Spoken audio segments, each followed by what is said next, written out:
I want to talk about the Book of Enoch for just a minute in your book, but I also want to get to UFOs. Yeah. Nephilim of the modern day, because if UFOs are extraterrestrial, that's what they're trying to sell. But if they're extra dimensional, if they're actually demons, if they're actually, kind of a revisiting of the Nephilim. But in the Book of Enoch here, so you wrote this along with Timothy Alberino, but you do a very good job of explaining the Book of Enoch, kind of what it is and where it came from. So Enoch, talk about Enoch in Ethiopia, how Ethiopia connects to the Book of Enoch. Yeah, I mean, Ethiopia is the only, is some of the earliest copies, if you will. It's canonized in the Book of the Ethiopian Bible. So this is the difference, right? You have, their Bible has Enoch as canon.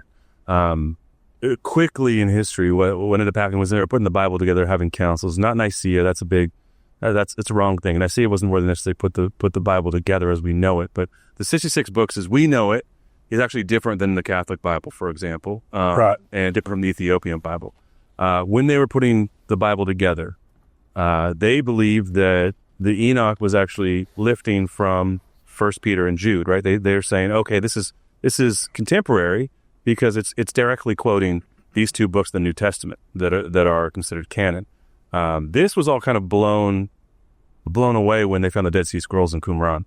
In Qumran, they found copies of Enoch which predate Christ. So the Essenes in Qumran were scribes. They were also, they were waiting for the end of the world. They were that type of culture, but they were writing all these things down. So the second most copied book or they found in Qumran was the Book of Enoch. So that means that actually it's quite the opposite, that both Jude, the writer of Jude, and 1 Peter were quoting directly from the Book of Enoch, which doesn't mean it's canon. It just means that it was read by the writers of the New Testament, and more than likely read before that by we don't know how far back that goes, but the earliest, if you will, provenance for documents was the date before Christ, which means that this was at least held in high regard by Second Temple writers. Yeah. I mean, they had read it. So take what you want with that. It doesn't need to be canon, but it was important enough that two writers, at the very least, of the New Testament quoted directly. So the Ethiopians have held it. They were kind of the keepers of Enoch, if you will, because they have it in the Bible, in their Bible. But that's where it initially comes from, sort of in the New World, before we get to the 1920s, when we have the discovery of Qumran, is that there were some explorers that went down there and they brought it back and translated it in the 19th century. And that was when it started to circulate again. But of course, it was considered taboo because it had always been put to the outside because of the way they believed it was written after the fact. Well, it's also 3 books and at different times. So most people think that the most credible part about it is the first book, the Book of the Watchers, which outlines a lot of things that give you context to things found in the Bible. And one of the things we talk about a lot is that, like, for instance, let's take the topic of angels. Biblical writers had like prerequisite knowledge of what those were, where they came, and who they were, who told them about the angels. And so the Bible doesn't give you a book, the book about the angels. We don't get anything like that. But we're just sort of left to assume like the writers knew what they were. Either they had oral traditions that they passed down, they knew what these things were. And so when it comes to giants and Nephilim, same thing happened, So as modern day Christians, there's so many mentions of the angels. We don't have a problem adding that into the story. But Christians debate, what is an angel? What can it do? Where does it come from? Yeah. We know they're there. They show up on the scene so many times, but the writers aren't like, oh, by the way. Well, in Genesis 6 is 4 verses, Jimmy, right? So the sort of what's implicit there is that everyone understands this story. And we it's missing for us, right? It's 21st century Americans. We don't, okay, so there's 4 verses. There's Nephilim in the land they were then and thereafter. And then Moses is described, the writer of Genesis, moves on. It's like, well, you guys know the story. It's kind of like if we describe something in modern day, right? That's exactly. I was reading Genesis 6 one day, and I was reading a commentary with it, and what the commentary said is the reason that Moses didn't make any, when he says, these were the mighty men of old, the men of renown. Okay. Yeah. And it says the reason that there was no comment was because Moses just assumed everybody knew what he was talking about. Yeah. And now we fast forward to 2025, they don't, because it has been expunged from much of modern literature. And see, Noah was the great-grandson of Enoch. And they lived in that world of the giants. That was their world. And so when Enoch is writing about Enoch has two very important perspectives. He lived for hundreds of years before the flood in the times of the giants, and he was best friends with God. And so the book of Enoch says that. It talks about the entire interaction between Enoch and God and Enoch and the fallen angels and what was happening in the world. And through Noah, it would have been very easy for Enoch to communicate all of that and for it to get on the other side. But when you omit the book of Enoch, you don't hear that. It's erased. Yeah, you lose a big chunk of context. Well, that's what Michael Kaiser always said to us, Jimmy, is that one thing that always stuck with me is he said the Bible was written for us, but not to us, right? It's written by an ancient Near Eastern author and under the inspiration of God to an ancient Near Eastern audience. And as you're saying, they would have had this story, they would have known it. It's like if we drop things like we were talking about the Super Bowl, for example, and then someone finds it 2,000 years from now. We don't have to explain what that is. Anybody around who's Western understands what the Super Bowl is for an example. And we don't need to say, it's this game that's played between there's two conferences and there's 16 teams and then they play as playoffs and they all play each other. And what's football? But all this stuff is sort of inherent requisite knowledge for culturally. And I think it's the same thing here. That's why I think Enoch is important, is that, we don't have to elevate it to canon, but what it does is it provides a ton of color to what's happening here. And in our book, just so we can say this, we have 1st, 2nd, and 3rd Enoch, and 2nd and 3rd are Jewish mysticism. We put it in there because economic reasons, you want to get all three. We don't ascribe to those.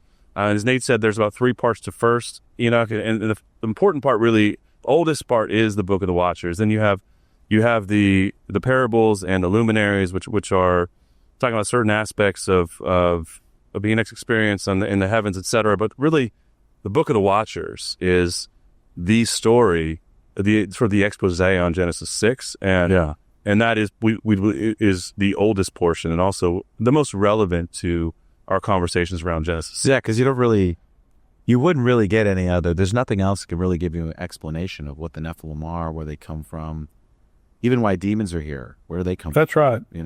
Well, in your book, is page 5 of your introduction. You did a great job of going through 1st, 2nd, and 3rd Enoch. Now, for many years, I have believed that 1st Enoch is special. It's not canon, but I believe it is historically accurate.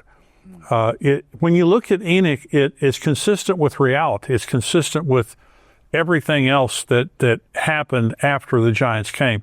2nd and 3rd Enoch, not so much. But you guys say that in your book. You're not trying to sell 2nd and 3rd Enoch. But it's really well done as it relates to explaining that. You also, and I turned there just a minute ago because I highlighted it, you talk about the early church fathers who very strongly believed in the Book of Enoch as being an inspired source. And that's very important. You have it right here. Clement, Barnabas, Irenaeus, Origen, Tertullian, it's Athenagoras of Athens, Justin Martyr, all of those believed that Enoch was an inspired book. Yeah, they did. And I mean, obviously with the church fathers, that doesn't come without, a little bit of weight, right? That obviously aren't right. Canon per se, although they did work on creating the canon. But I think those endorsements go a long way. And I just think, listen, you hear a lot of preachers and pastors, TikTok, Instagram, these influencer people that are so-called experts that basically just say, don't read this. It's forbidden. Don't read this. It's trash. Don't read this.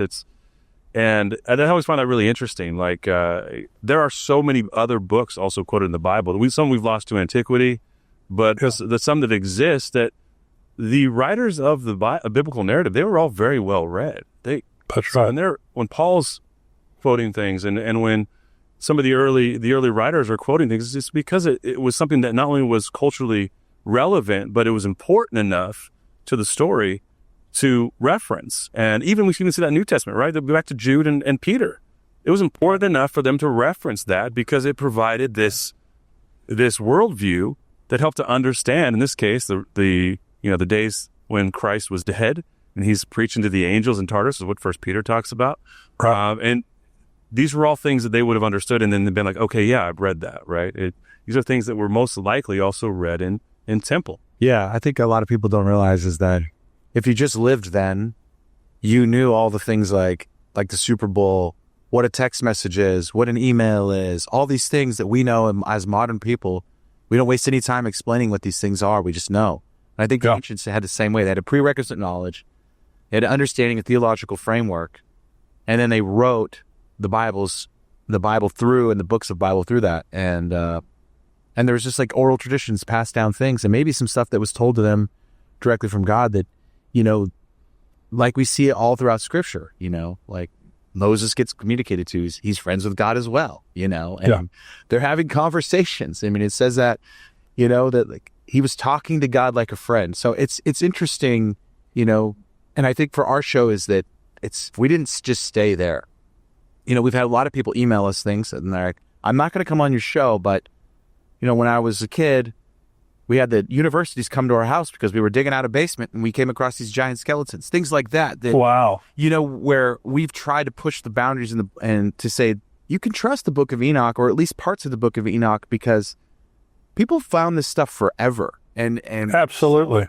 And there's so much alternate history, places like Catalina Island, Sardinia, or, just all over the world where there's these anomalies, there's these remnants of the giants, these giant tombs, these local legends of this. There used to be these, large people that lived here. And so, or new ones, like Afghanistan, right? There's a bunch of our deployed U.S. troops came back and saying the locals talk about these stories. And some folks, even the ones we've had on the show, have their own encounters with giants in these the hinterlands of Afghanistan, which is just these wild, untouched, unpopulated places, which are like extremely difficult to get to, and amazingly and exceedingly isolated. Well, it's crazy, Jimmy, because yesterday I'm at an Easter barbecue, and he's like, one of the guys there was like, "Hey, I'm a fan of your show. I know what you guys talk about." He's like, a brother-in-law, someone close to me, was there in Afghanistan, was a part of that raid in the cave when they saw that giant. I'm trying to get him to come on your show. So that's the kind of stuff that happens to us, whether that's true or not, I don't know. But we get those things sent to us now that we are sort of in this space. And I think the cool part about the paranormal part of our podcast, the Blurry Creatures, the branding that we've done is that we try to talk about a specific creature, whether it's like, a Wendigo creature, or it's Bigfoot, or it's, a gray alien, or whatever it is. Yeah, or a giant, ancient giant, or even an angel is considered a blurry creature. I mean, most of the time that's what they are.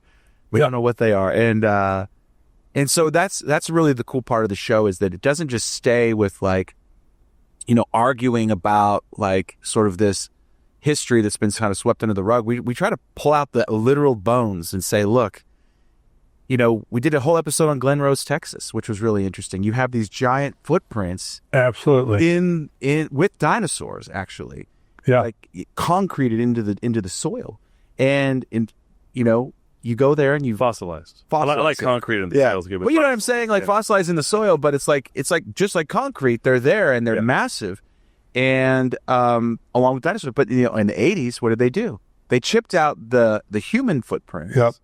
And they just left the dinosaur. Humanoid, right? These humanoid, But they're massive, and people will send us pictures. Like this one lady sent us this.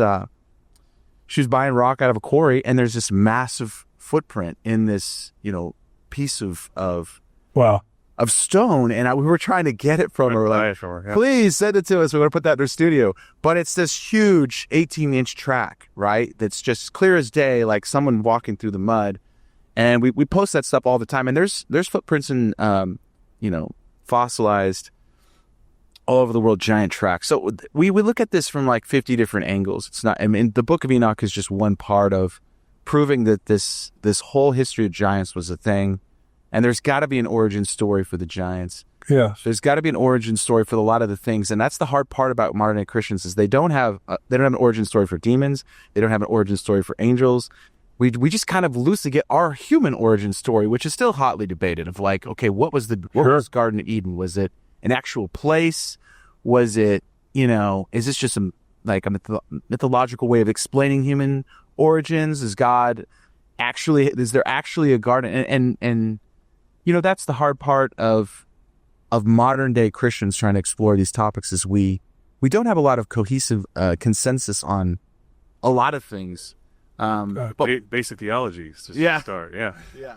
Well, I think the reason the church has lost its relevance is because we're not talking about what people are talking about. Yeah. We're not answering the questions that are on their minds. And this is not a normal day and time.